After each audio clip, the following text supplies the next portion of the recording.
Good evening, I'm Keisha Butts with the CTV News Update. He was a well-respected public servant who broke barriers for African Americans in the military. Today, national leaders, family, and friends gather to say their final farewell to former Secretary of State Colin Powell. The memorial service was held at the Washington National Cathedral this afternoon in the district. The former general had a long career in the military and ultimately served under several presidents as National Security Advisor, Chairman of the Joint Chiefs of Staff, and Secretary of State.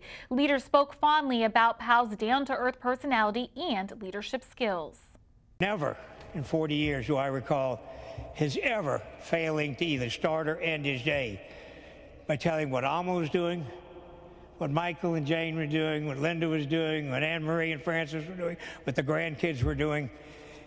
And the reason I mention this is because I think as a husband, as a father, as a friend, I don't think we share often enough how we really feel with our family. Sometimes I think we take it for granted. But I want you to know that he didn't take it for granted. Every morning or evening, I heard about it. Although we were the same age, he and I were shaped by different experiences and had different ideas and represented different departments. But over the past quarter century, we also became very close friends, an experience I know that I have in common with many of you. The reason is that beneath that glossy exterior of warrior statesman was one of the gentlest and most decent people any of us will ever meet. Powell died in October from COVID-19 complications. He is survived by his wife, Alma, who he married back in 1962. Powell was 84 years old. The U.S. economy is snapping back, adding 531,000 jobs in October. That's according to the U.S. Labor Department. The unemployment rate dropped last month from 4.8% to 4.6%. There were notable gains in the leisure and hospitality, which gained 164,000 jobs. Meantime, healthcare added 37,000 jobs. They were the first candidates to come out with a black agenda for Maryland. Now, gubernatorial hopeful Peter Franchot and his running mate, Monique Anderson Walker, are looking at housing equity. The two are calling upon the state to provide the appraisal value of homes in Prince George's and surrounding counties. According to a 2018 report, homes in black neighborhoods tend to be undervalued by nearly $50,000. So when we see wealth being lost in home values and equity, loss of equity or slower growth of equity, that's problematic. And we have to look at why that happens. We have to look at some of the environmental factors in that as well. Is there more flooding in certain areas? Is there lack of strong infrastructure in areas? And look at the equity in that. Is that across the board, or is it in certain jurisdictions where people are of a certain hue? Anderson Walker says the team is committed to fair and equitable home appraisals in all communities. Meantime, the Maryland Legislative Black Caucus is urging the candidates for governor to put forth a black agenda for the state. The chair of the Black Caucus, Darrell Barnes, says having a plan is essential since the African American community is plagued by issues including criminal justice, education, and economics. Barnes says so far all of the candidates, with the exception of Republican Kelly Schultz, have responded. I just believe it's time that we have a very frank and sometimes unapologetic conversation around things that affect the Black community. And I think we have an opportunity to hold these guys and girls accountable that's running for governor to articulate what is their position on making our communities better. How do we start having conversation around equity and inclusion that really means something when it relates to procurement opportunities here in the state of Maryland? Barnes says the Black Caucus will host a public forum earlier next year to allow the candidates to present their plan. Here are the latest COVID-19 numbers for our area. The state health department has identified 868 new cases.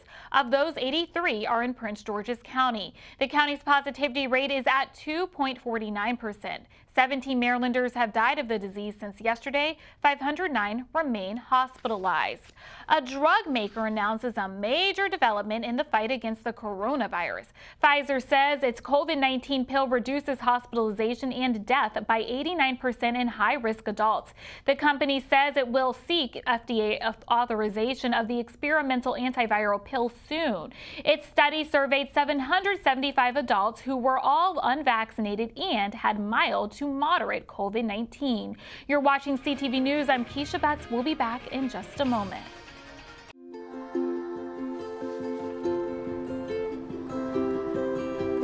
To Sofia and Gabriel, mis flores, my little flowers. Even though these old knees can't follow on your adventure to the forest today, these flowers represent my love, so you can take me with you wherever you go, near or far. These stitches and threads join us together. Me, your mother, and both of you. And wherever you see a flower, a bird, a beautiful tree, know that my love is with you as you bring our colorful stories to the world. Make the forest part of your story at a park near you. Find one at discovertheforest.org.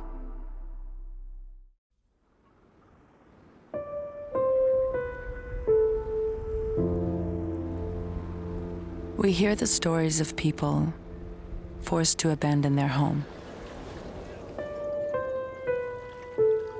The stories of people whose dreams have been swept away, or their lives left hanging by a thread.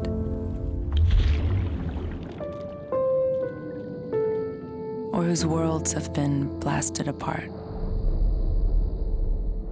Although the stories repeat themselves, each person's experience is unique as they are.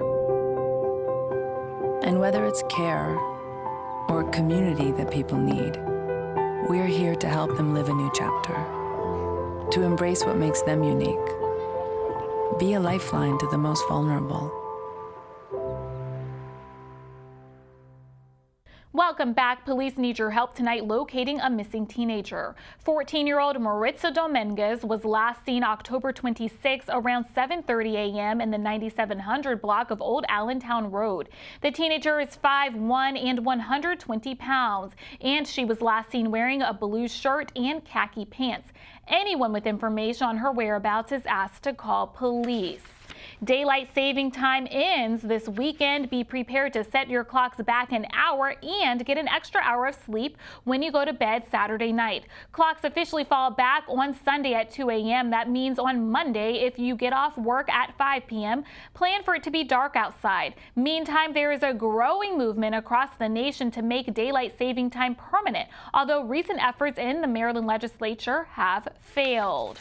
In just 2 days, you'll be turning your clocks back, and the American Red Cross says there's one thing you need to remember.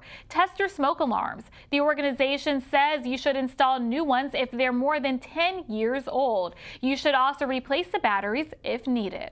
Having a properly working smoke alarm in your home and having them installed in the proper places can reduce deaths and injuries related to home fires by 50%.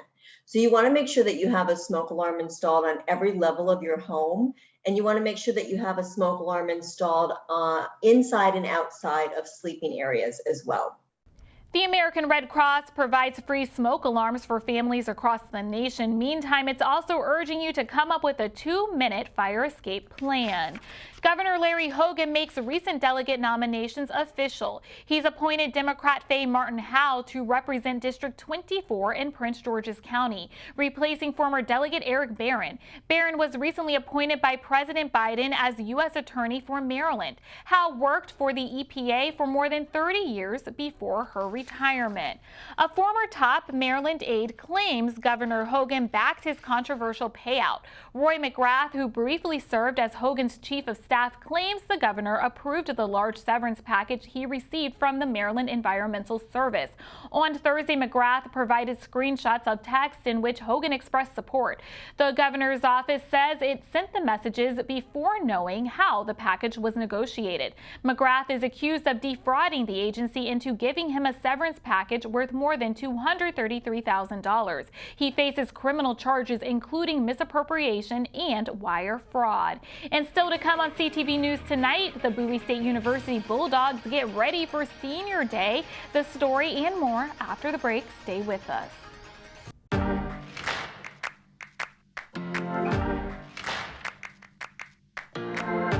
My grandfather was a case in that study.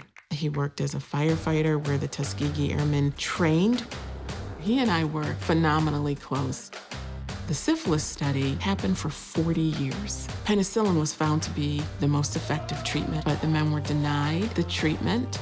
Interestingly enough, I've had someone tell me that they were concerned about getting the vaccine because of the syphilis study. And I always, try to educate or provide some information about what happened. But then I said, you're talking about something that happened to my family. And I've taken both of my vaccines. I'm doing this for them. Health is greater than wealth, and it's really up to us to take ownership of our health and this story.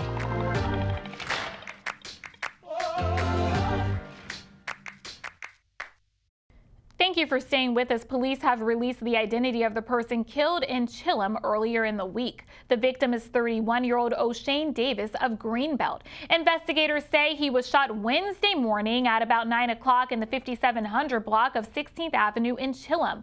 Davis was able to drive to a nearby business at the 1300 block of Chillum Road for help. He was taken to a local hospital where he later died. Anyone with information is asked to call police. If you're 18 years old or up and have lived in Seat Pleasant for at least a year, you could be the city's next mayor. The city is looking for a new leader. It's been almost a month since controversial Mayor Eugene Grant was relieved of his duties for missing 3 consecutive regular council meetings. Now the search is on for a new mayor. To qualify for the office, you'll need to be a registered voter. If you're interested, you must send a candidate package including a letter of interest, a resume, and a vote petition with the signatures of at least 20 registered voters. All the materials must be on the city clerk's desk by 5 p.m. on December 6th. For more information on how to apply, go to seatpleasantmd.gov and scroll down to mayor candidate vacancy notice. The next mayor will be appointed by the city council. Sports news, it will be a memorable day for Bowie State University Bulldogs tomorrow. It will be Senior Day as the Bulldogs host Elizabeth City State. 21 seniors will be honored as they play their last regular season game. After tackling Elizabeth City State tomorrow, Bowie will compete for the CIAA championship on November 13th. This game just sets the stage just for the championship, so we're trying to make this big run. So this game is very important. Just to be dominant and just take over this whole game is our main goal. So they can just lead into next week. Ross in 2019 was the Defensive Player of the Year in the conference.